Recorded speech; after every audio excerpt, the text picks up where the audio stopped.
Olá, meu amigo e minha amiga, sejam mais uma vez bem-vindos aqui ao nosso canal. Pessoal, como sempre, trazendo atualizações, tirando dúvidas, né? Por exemplo, a incapacidade se tornou permanente devido a algumas condições lá do INSS. De que incapacidade que eu estou falando? Que condições? A concessão de benefício de incapacidade é um direito que é garantido, tá? Por motivo de doença, de acidente. É claro que tem que cumprir requisitos, tá, pessoal?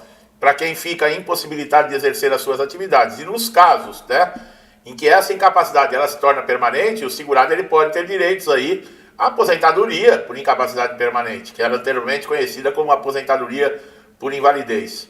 Bom, esse benefício ele representa uma proteção, tá? Mas ele também representa muita dor de cabeça em alguns casos, né?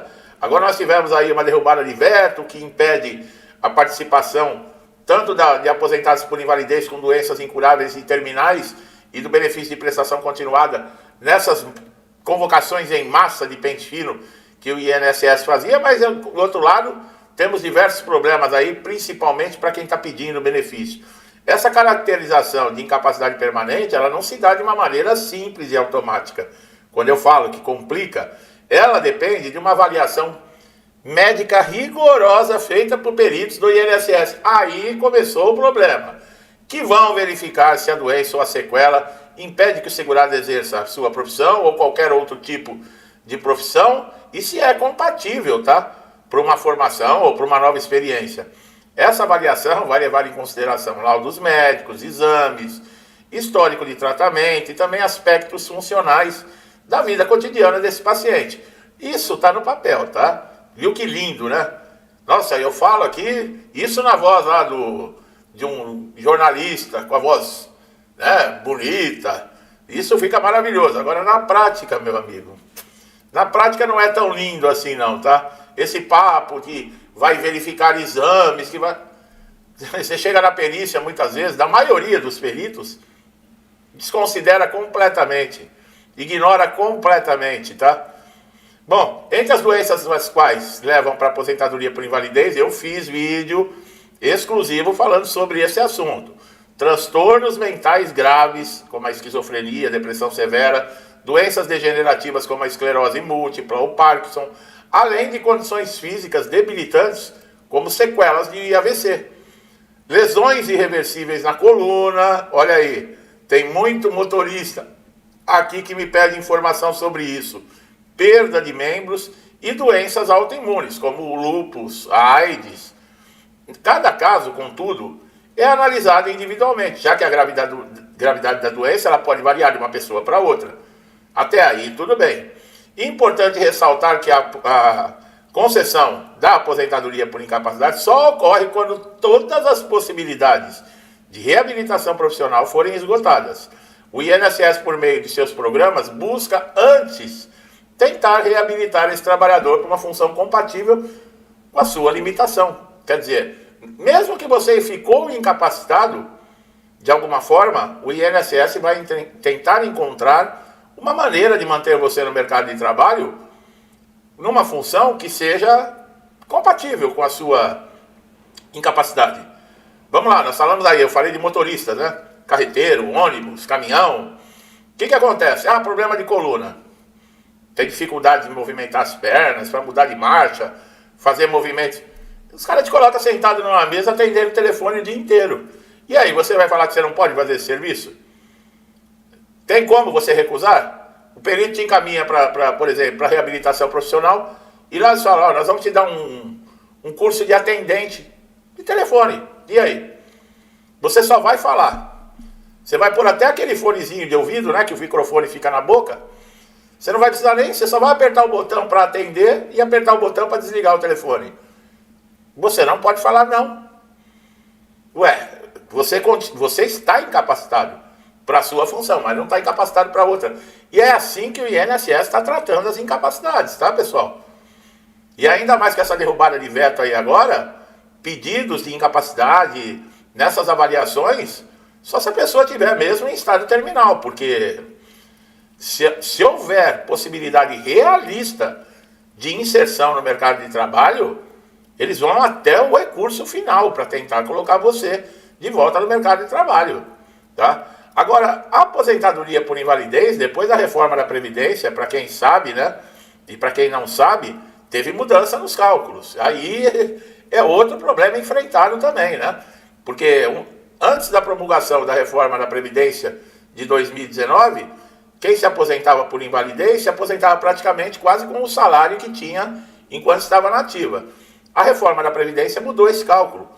Quem, por exemplo, teve um acidente de trabalho, uma doença relacionada ao trabalho, continua recebendo quase 100% lá do que recebe na ativa normalmente. Agora, um acidente doméstico, um acidente num dia de folga, um escorregão dentro de casa, um jogo de bola no final de semana, e Deus me livre, lá acontece alguma coisa e você ficou aí com uma incapacidade total e permanente, você só vai receber, por não estar relacionado a trabalho, por não ter nada a ver com a sua atividade profissional, você só vai receber 60% daquilo que você recebia enquanto estava na ativa. Quer dizer, muita gente já não conseguia se manter recebendo 100% da ativa, né? Que mesmo a pessoa trabalhando com a sua capacidade normal, já era difícil às vezes manter um padrão de vida. Muita gente tinha que fazer bico. Imagina você tendo um acidente, cai para 60% o valor, você não tem como fazer bico, uma hora extra, alguma coisa que vai te render um dinheirinho a mais para manter o seu padrão de vida. Imagina como é que fica a situação da vida de uma pessoa assim, e incapacitado. E se você está recebendo aposentadoria por invalidez, você não pode trabalhar em outro lugar. E aí? E tem muita gente que faz o quê? Desiste da aposentadoria por invalidez e volta ao trabalho, porque não tem condições de viver com essa renda. E o que acontece? Acaba arrumando um problema de saúde, muitas vezes, gravíssimo. Porque as próprias condições... Tem gente que fala aqui que eu fico falando que eu sou do Bozo, que eu sou de direito, que eu sou isso, que eu sou aquilo. Eu estou descendo a lenha na reforma da Previdência com relação à aposentadoria por invalidez. Não tem cabimento o que foi feito. Foi necessário fazer a reforma da Previdência em 2019? Foi necessário. Ampliou aí, teve ganhos? Teve perdas? Teve. As alternativas de aposentadoria, que naquele sistema que estava com 30 anos de trabalho mulher e 35 homens, aquilo não ia se manter. Não tinha como se manter aquilo. Tinha gente que com 50 anos de idade ia estar aposentado e vivia até os 90, só arrancando do INSS. E a quantidade de pessoas entrando para pagar essas pessoas aposentadas não estava cobrindo.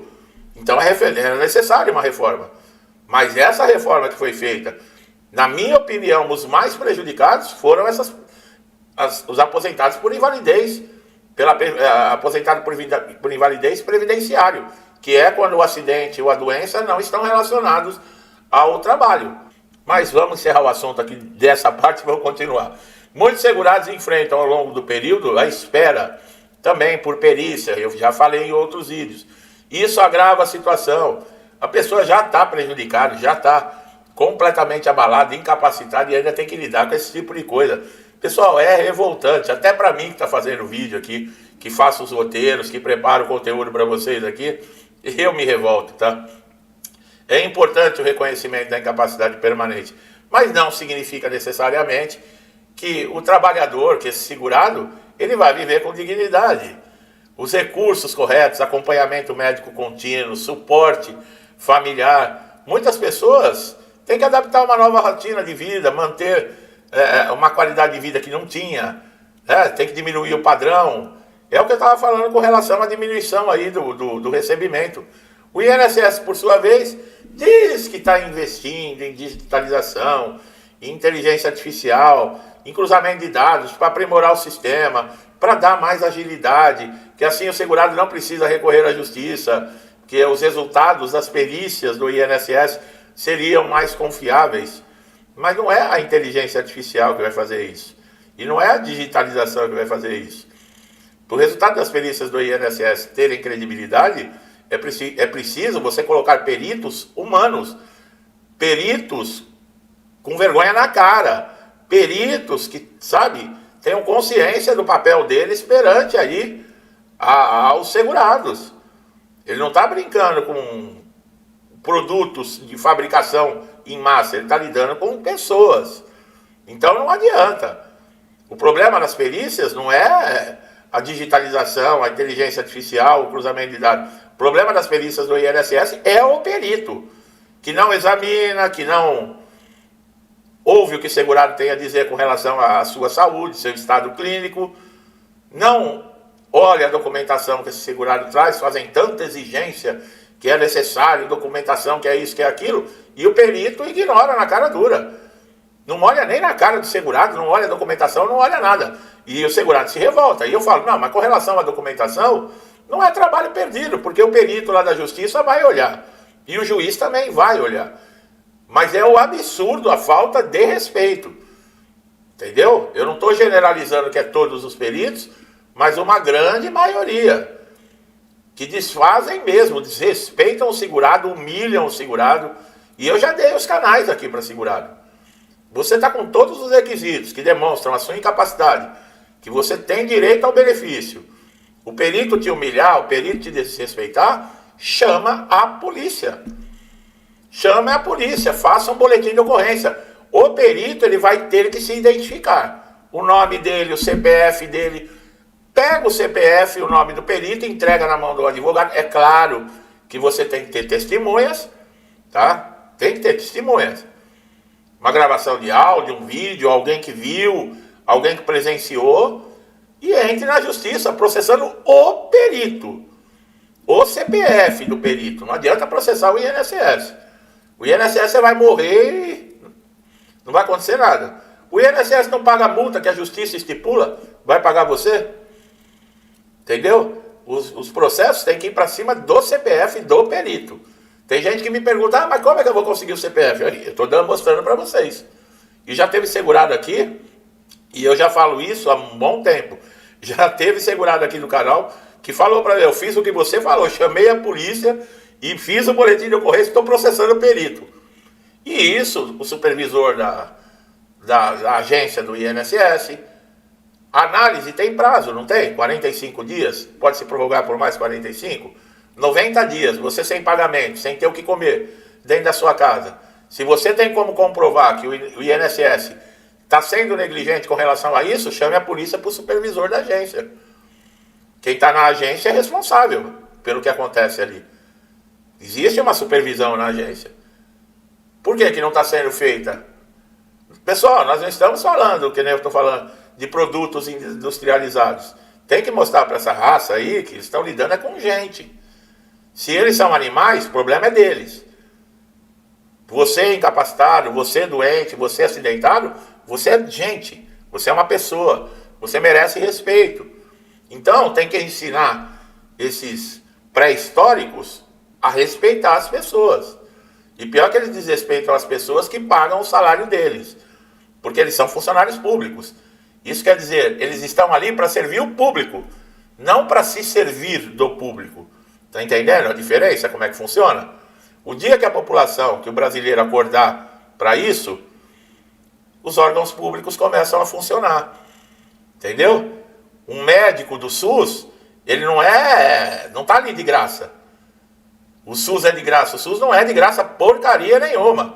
O SUS é pago com os nossos impostos. Entendeu? O médico do SUS, ele recebe de todos nós. Então, o médico, ele é um funcionário público, ele tem que atender quem é pagador do salário dele. E o que eles fazem? Por quê? Porque o povão também, eu vou falar uma coisa, viu? Tirando um pouquinho aqui, hein? Nós somos muito otários mesmo, né? Os caras roubam a gente. Aí você vai, os caras... Você não, eu não... Elegem o cara de novo. O cara rouba, vai todo mundo preso, a quadrilha inteira. Ministro, tesoureiro, os diretores de estatal, presidente de banco, vai tudo em cana, devolve dinheiro. Empreiteiro envolvido, é dinheiro lá no exterior, tudo comprovado, tudo certinho. Aí os caras vai... Depois vai na caixinha mágica e corre. É a mesma coisa que o ladrão vir levar tudo da sua casa. E aí você vai lá na Casa Bahia, vai em alguma loja aí, compra tudo com carnezinho e põe a plaquinha pro ladrão. Ó, já comprei tudo de volta, pode voltar e roubar tudo de novo. Entendeu? É isso aí. Agora vai enfiar isso na cabeça de certas pessoas. Bom, meu amigo e minha amiga, vocês viram como é que é a incapacidade total e permanente, né? É difícil, né? O INSS torna permanente as incapacidades. Isso pode acontecer de uma conversão, de um auxílio-doença para aposentadoria por invalidez. mas vai passar por toda essa dor de cabeça, tá bom? Eu espero ter esclarecido, né? Tirando aí os desfios, às vezes um assunto chama outro, que vai chamando outro, né? Mas tudo faz parte, né? Tudo faz parte. Você chega aqui no INSS, o desrespeito que você tem em qualquer órgão público, esse governo, o desrespeito que ele tem por você, é a cara dele que está dentro do INSS te desrespeitando, roubando, entendeu? É isso aí. Gostou do vídeo? Não deixe de se inscrever no canal. Assista os outros conteúdos do canal, pessoal. É muito importante você ter informação do INSS. Quando eu digo que INSS não é para amadores, é exatamente isso que eu estou querendo dizer. Tá bom? Meu amigo e minha amiga que estão sempre me incentivando a estar aqui, muito obrigado. Que Deus abençoe a casa, a vida, a família de vocês, tá? Com tudo de bom, tudo que eu desejo para mim e para minha família. Saúde, paz, alegria, abundância, prosperidade. Eu desejo em dobro a todos vocês. Deixe um forte abraço e até os próximos vídeos.